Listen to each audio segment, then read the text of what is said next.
So hello everyone, I welcome you on our YouTube channel Criss Cross classes. Class 12 की history का chapter 15 discuss करने जा रहे हैं हम। लास्ट चैप्टर है हमारे सिलेबस का, इसी के साथ हमारा सिलेबस कंप्लीट हो जाएगा। सभी वीडियोस हमने अपलोड कर दिए।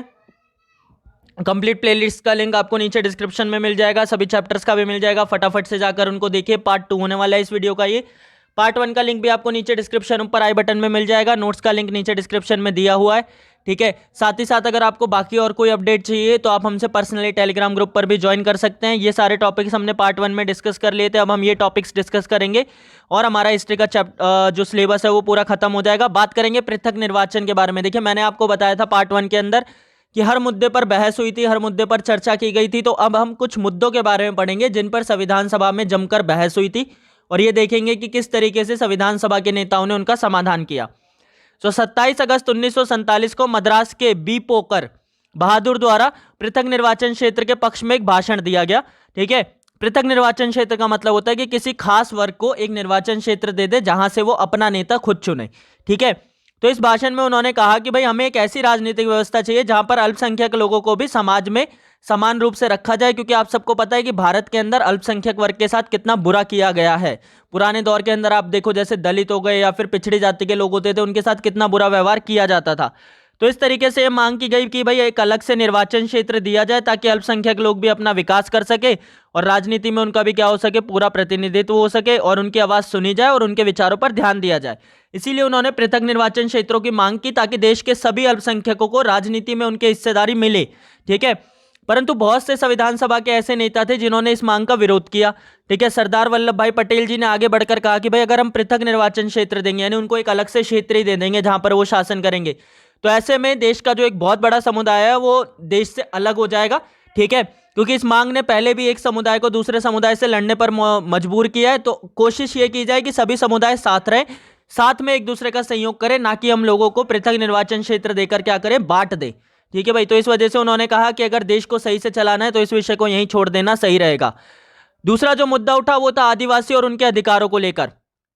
तो जो मुख्य आदिवासी नेता थे जयपाल सिंह जी, उन्होंने कहा कि भाई आदिवासी जनसंख्या के आधार पर तो कम नहीं है, यानी ऐसा नहीं है कि उनकी जनसंख्या बहुत कम है, परंतु उन्हें संरक्षण की आवश्यकता है। ऐसा क्यों है? क्योंकि हमेशा ही उन्हें संसाधनों से वंचित रखा गया। आपने देखा होगा आदिवासी लोग जो होते हैं जंगल वगैरह में रहते हैं, तो उनके द्वारा पुराने जमाने में अंग्रेजों द्वारा भी क्या किया गया था, जो पहाड़ी लोग हुआ करते थे वहां पर संथाल वगैरह बसा दिए थे, तो इस तरीके से उनका शोषण किया गया था।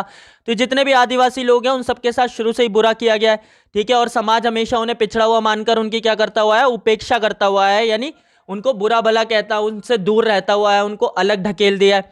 तो इन्हीं सब वजहों से आदिवासी लोगों को भी उनके सभी अधिकार मिलने चाहिए और उन्हें मुख्य धारा में शामिल किया जाना चाहिए। उन्हें भी सारी सहूलियतें मिलनी चाहिए और उन्हें भी वो पहचान मिलनी चाहिए जो भारत के एक आम नागरिक को मिलती है, ठीक है। तीसरा जो मुख्य मुद्दा था वो दलितों का था। ये सबसे ज्यादा जोर पकड़ा क्योंकि इसके समर्थक कौन थे, डॉक्टर भीमराव अंबेडकर, आप सबको पता होगा। तो संविधान में दलितों के विषय पर लंबी बहस हुई। राष्ट्रीय आंदोलनों के दौरान जो डॉक्टर भीमराव अंबेडकर जी थे, उन्होंने जातियों के लिए, यानी दलित जातियों के लिए एक अलग से निर्वाचन क्षेत्र की मांग की थी, ठीक है, ताकि वो भी क्या आ सके, पार्टी के अंदर आ सके, अपनी राजनीति को प्रभावित बना सके और राजनीति में आकर अपनी आवाज उठा सके। पर गांधी जी ने इसका विरोध किया था और कहा था कि भाई अगर ऐसा करेंगे ना तो दलित समुदाय सबसे अलग हो जाएगा, ठीक है भाई, इससे बंटवारा ज्यादा होगा अगर तुम पृथक निर्वाचन क्षेत्र दे दोगे तो इसी दौर को आगे बढ़ाते हुए उन्होंने कहा कि भाई जयअंगप्पा जी ने कहा कि जो हरिजन है, हरिजन का मतलब यहां पर दलितों से ही बोला गया, ये नाम गांधी जी द्वारा दिया गया था, हरिजन। उन्होंने कहा कि भाई ये अल्पसंख्यक तो नहीं है, ये याद रखना, जो मैंने आपको बोला कि गांधी जी ने हरिजन बोला था दलितों को, ये याद रखना, ऑब्जेक्टिव क्वेश्चंस वगैरह में पूछ लेते हैं, ठीक है भाई। तो उन्होंने कहा कि ये जो हरिजन है ना, ये अल्पसंख्यक नहीं है, परंतु समाज के अन्य वर्गों द्वारा इन्हें हमेशा संसाधनों से वंचित रखा गया, ठीक है, जिस वजह से ये हमेशा समस्या का शिकार रहे, यानी दलितों को कभी भी मौके नहीं मिले, ठीक है। तो उन्होंने कहा कि हमें क्या करना चाहिए, हमें ऐसी व्यवस्था बनानी चाहिए ताकि इन्हें शिक्षा के अवसर मिल सके, शासन में इन्हें साझेदारी मिल सके, ताकि ये क्या कर सके, अपना विकास कर सके, ठीक है भाई। क्या क्या किया गया, देखिए सबसे पहले तो अस्पृश्यता का उन्मूलन किया गया, जो छुआछूत वगैरह चलती थी हमारे देश के अंदर। इसी के साथ साथ हिंदू मंदिरों को सभी जातियों के लिए खोल दिया गया। जैसे पहले होता था कि निचली जाति के लोग नहीं जा सकते, तो अब इसे सबके लिए खोल दिया गया। साथ ही साथ निचली जातियों को विधायिका, यानी हमारी सरकार और सरकारी नौकरियों में आरक्षण भी दिया गया। आरक्षण मतलब कि कुछ सीटें उनके लिए रिजर्व कर दी गई, रिजर्वेशन जिसे बोलते हैं। नेक्स्ट जो टॉपिक था जिस पर लंबी बहस हुई वो था राज्य की शक्तियां। कहने का मतलब है कि हमारे देश के अंदर संघात्मक व्यवस्था को अपनाया गया था। संघात्मक व्यवस्था का मतलब है कि वहां केंद्र सरकार भी होती थी और राज्य सरकार भी। तो भारत में संसदीय शासन व्यवस्था को अपनाया गया, जिस वजह से संविधान सभा में इस बात पर तीखी बहस हुई कि केंद्र और राज्य को कौन कौन से अधिकार दिए जाए। भाई केंद्र कौन से काम करेगा, यानी सेंट्रल गवर्नमेंट कौन से काम करेगी, और राज्य सरकार कौन कौन से काम करेगी।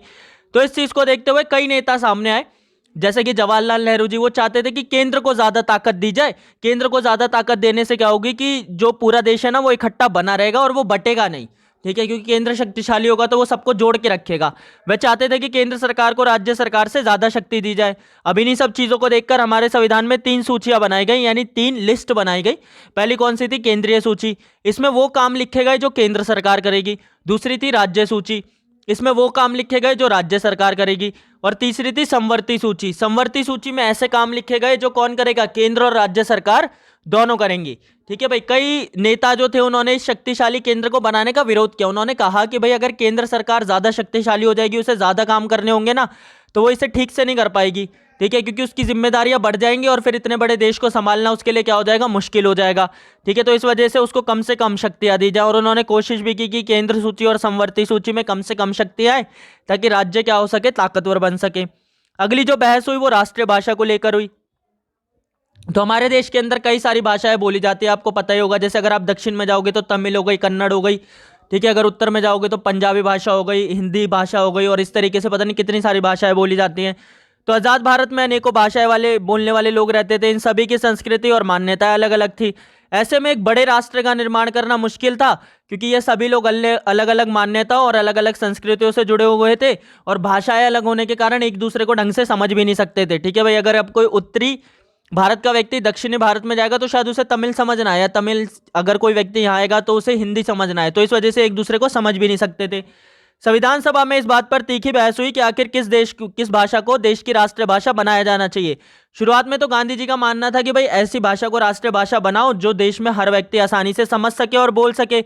इसी को देखते हुए उन्होंने कहा था कि जो भाई उर्दू और हिंदुस्तान, यानी हिंदी और उर्दू के मेल से जो भाषा बनी है ना हिंदुस्तानी, ठीक है, उसको क्या करना चाहिए? देश की राष्ट्रीय भाषा बनाना चाहिए। शुरुआत में गांधी जी ने कहा था कि भाई ऐसा हो सकता है कि जो हिंदुस्तानी भाषा है, क्योंकि वो हिंदी और उर्दू से मिलकर बनी थी, तो उसे क्या करना चाहिए? देश की राष्ट्रीय भाषा बना सकते हैं हम। पर आगे जैसे जैसे व्यवस्था बढ़ी, जैसे जैसे हम आज़ादी के करीब आए, तो हिंदी और उर्दू एक दूसरे से अलग होने लगी। क्यों होने लगी? क्योंकि आपको पता होगा कि जो हिंदू और मुस्लिम के बीच में थी समस्या बढ़ती जा रही थी। इस वजह से हिंदी उर्दू से अलग होने लगी और उर्दू ज़्यादा फारसी के पास जाने लगी। तो हिंदी के अंदर जो उर्दू के शब्द प्रयोग भी किए जाते थे वो भी कम होने लगे। तो इस तरीके से हिंदुस्तानी जो भाषा थी वो क्या हो गई? लुप्त हो गई, और हिंदुस्तानी के स्वभाव में क्या है? परिवर्तन आया। संविधान सभा में कई बड़े बड़े नेता थे जिन्होंने हिंदी भाषा का समर्थन किया। उसमें से एक थे आरवी दुलेकर। उन्होंने हिंदी भाषा को राष्ट्रीय भाषा बनाने का बढ़ चढ़कर समर्थन किया। अगले 3 साल तक, यानी जो 3 साल तक ये दौर चला ना संविधान बनाने का, उस दौर में सबसे ज्यादा जो विवादित मुद्दा था वो यही था कि भाई आखिर किस भाषा को राष्ट्रीय भाषा बनाया जाए, ठीक है। कई बार इस मसले को लेकर संविधान सभा में हंगामा भी हुआ, पर इसके बाद संविधान की जो भाषा समिति थी उसने अपनी रिपोर्ट पेश की और उसने कहा कि भाई हिंदी को राष्ट्रीय भाषा बनाने के लिए हमें धीरे धीरे आगे बढ़ना होगा, यानी धीरे धीरे हिंदी को राष्ट्रीय भाषा बना देंगे। तो उन्होंने पहले 15 साल के लिए ये कह दिया कि सभी सरकारी कामकाज अंग्रेजी में ही कर लेंगे, और उसके बाद सभी प्रांत, यानी जो भी प्रांत है हमारे, जो भी राज्य वगैरह है, उन सबको ऑप्शन दे देंगे कि आप कोई एक क्षेत्रीय भाषा चुन लो, यानी जो भाषा आपको चाहिए उसी के अंदर अपना काम कर लो। इस तरह से राष्ट्रीय भाषा के मुद्दे को भी क्या कर लिया गया?